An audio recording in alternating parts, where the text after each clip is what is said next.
ہندوستان کے بہت قابل عالم نے ایک مضمون لکھا. اس مضمون میں انہوں نے یہ حقیقت بھی سامنے رکھی، علانیہ طور پر ایک مضمون لکھا، میڈیا میں آیا، سوشل میڈیا پر. اس مضمون میں انہوں نے یہ بتایا کہ میں ہر جگہ جاتا رہتا ہوں مختلف ضرورتوں سے اور مختلف تحقیقات کے خاطر. میں RSS کے آفس میں بھی گیا، وہاں پر یہ دیکھ کر حیران ہوا کہ کئی مسلم علماء ہیں جو ان کے ہاں بڑی تنخواہ کے خاطر نوکری کر رہے ہیں، اور نوکری یہ کر رہے ہیں کہ قرآن و حدیث کی جو باتیں غیر مسلموں کے خلاف ہیں ان باتوں کو نکال کے ان کو بتائیں.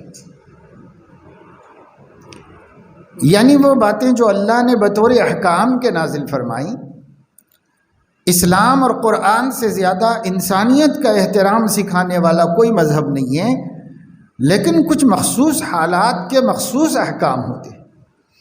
وہ احکام بھی اللہ نے اس امت کو دیے ہیں، سب موجود ہیں قرآن میں اور سب موجود ہے حدیثوں میں.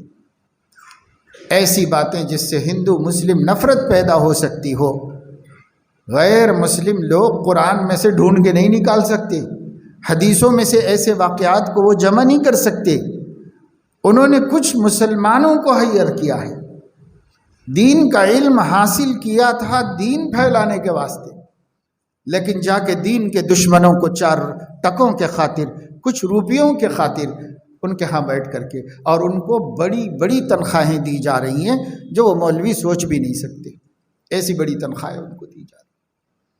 اب وہاں بیٹھ کر ان کو وہ سب چیزیں دے رہے ہیں جو آپ پھر میڈیا پر دیکھتے ہیں، جس سے مسلمانوں اور ہندوؤں کے درمیان خلیج بڑھتی چلی جا رہی ہے.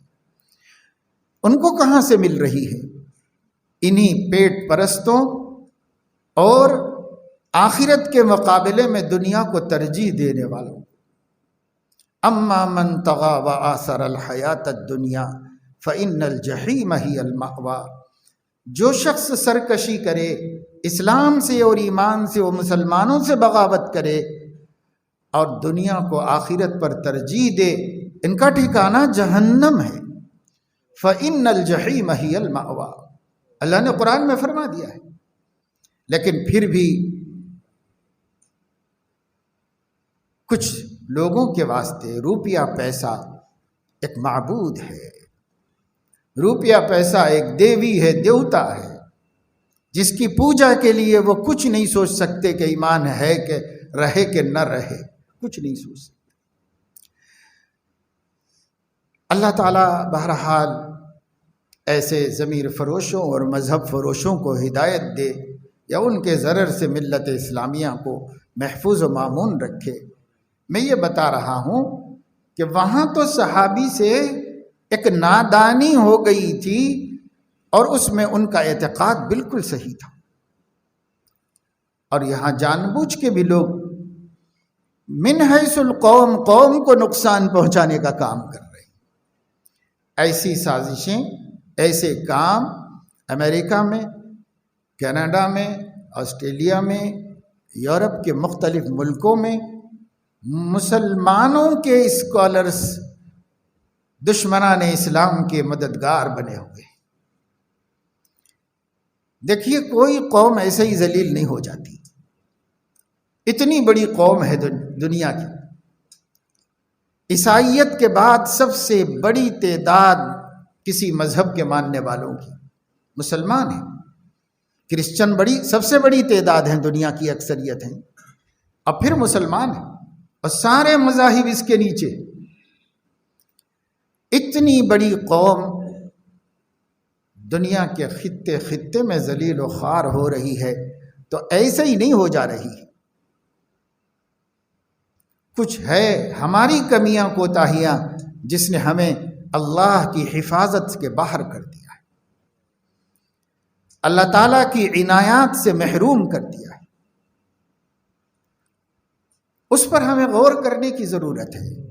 کہاں ہم اپنے خدا سے، اپنے نبی سے، اپنی قرآن و شریعت سے، اپنے پرسنل لا سے کہاں ہم غداری کر رہے ہیں؟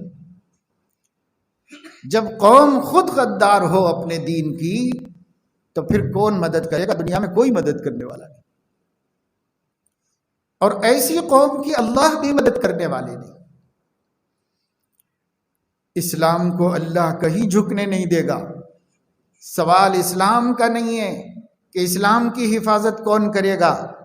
اسلام وہ دین ہے جو لیظہرہ علی الدین کلہ ولو کرہ المشرکون، ساری دنیا کے بے ایمانوں کو برا لگے لیکن غالب اسلام ہی رہے گا۔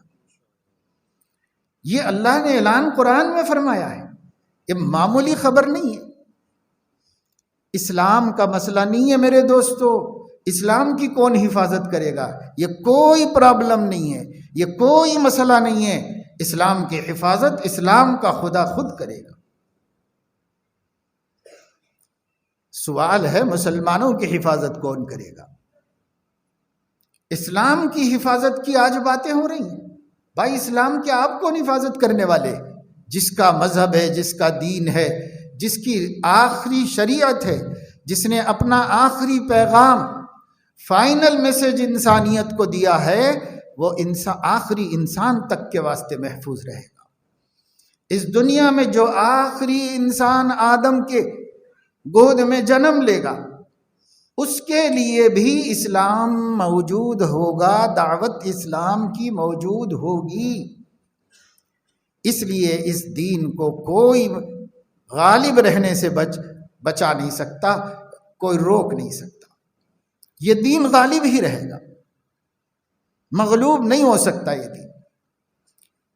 اس لیے میں بار بار عرض کرتا ہوں، آپ مسئلہ اسلام کی حفاظت کا مت اٹھائیے، آپ مسئلہ اپنی حفاظت کا اٹھائیے۔ مسلمان کی حفاظت کون کرے گا؟ اور اس کا سیدھا سا جواب یہ ہے، مسلمان کی حفاظت اسلام کرے گا۔ اگر مسلمان اسلام کا قدردان ہے تو اسلام حفاظت کرے گا، اور اگر آپ اسلام کے قدردان نہیں ہیں تو اسلام کو آپ کی کوئی ضرورت نہیں ہے خود بچنے کے واسطے۔ خود بچنے کے لیے اسلام کو مسلمان کی ضرورت نہیں ہے، خود غالب ہونے کے لیے آپ کی مددوں کا اسلام محتاج نہیں ہے۔ آپ محتاج ہیں کہ ہم کیسے محفوظ رہیں، ہم کیسے بچیں اللہ کے عذاب سے، ہم کیسے بچیں دشمنان اسلام کی سازشوں سے، ہم کیسے بچیں؟ تو ہم بچیں گے اسلام کے سائے میں، کیونکہ وہ تو ڈوبنے والا نہیں ہے، اور جو اس کو تھاما ہوا ہوگا وہ بھی نہیں ڈوبے گا، اس کو تھاما ہوا جو ہوگا وہ بھی نہیں ڈوبے گا۔ پہلے بھی بتا چکا ہوں کئی مرتبہ کہ بعض درخت ایسے ہیں جو پانی میں ڈوبتے نہیں ہیں۔ جن لوگوں کو تیرنا سیکھنا ہوتا ہے، ابھی ان کو نہیں آتا پانی کے اوپر رہنا اور ڈوبنے سے بچنا، ان کو نہیں آتا، کیونکہ انسان تو اگر پانی میں ڈالا جائے ڈوب جائے گا۔ لیکن تیراکی کا ایک ہنر ہے جس کے ذریعے وہ نہیں ڈوبتا۔ جس کے پاس یہ ہنر نہیں ہے یا وہ سیکھنا چاہ رہا ہے تو اس کو کیا کرتے ہیں، اس کو وہ نہ ڈوبنے والے تنے سے باندھ کر ڈال دیتے ہیں اس کے اندر، اور طریقہ اس کو بتاتے ہیں، سیکھ لو طریقہ ایسا ہے، ہاتھ پیر مار کے اس طریقے سے بچتے ہیں۔ یہ بچنا، ڈوبنے سے بچنا اس کو سکھایا جاتا ہے، لیکن اسی میں تو سکھانا ہے جس میں ڈوبنا ہے۔ خشکی پہ تو نہیں تیراکی سکھائی جا سکتی، پانی ہی میں ڈال کے سکھانا ہے۔ تو سیکھنے تک بچنے کے واسطے جو انتظام کیا جاتا ہے وہ یہ کہ نہ ڈوبنے والا تختہ اس کے اوپر باندھ دو اور اسے اس کے اندر ڈال دو۔ اب یہ اپنے ہنر اور اپنے کمال سے بچا ہوا نہیں ہے، بلکہ اس تختے کے کمال سے بچا ہوا ہے جس کو ڈوبنا نہیں آتا، اس کو تیرنا ہی آتا ہے۔ اسی طریقے سے کتنے ہی گمبھیر حالات آ جائیں اس دنیا میں انسانوں کے واسطے، مسلمانوں کے واسطے، اگر مسلمان نہ ڈوبنے والے اسلام کے تختے سے چمٹا ہوا ہے تو کوئی حالت بھی اس کو غرقاب ہونے نہیں دے گا، ان حالات میں اس سیلاب میں ڈوب کے مرنے نہیں دے گا، اس لیے کہ وہ تختہ اس کو بچا لے گا اسلام کا، وہ ڈوبنے نہیں دے گا، اس کو اوپر ہی رکھے گا، ڈوبنے نہیں دے گا۔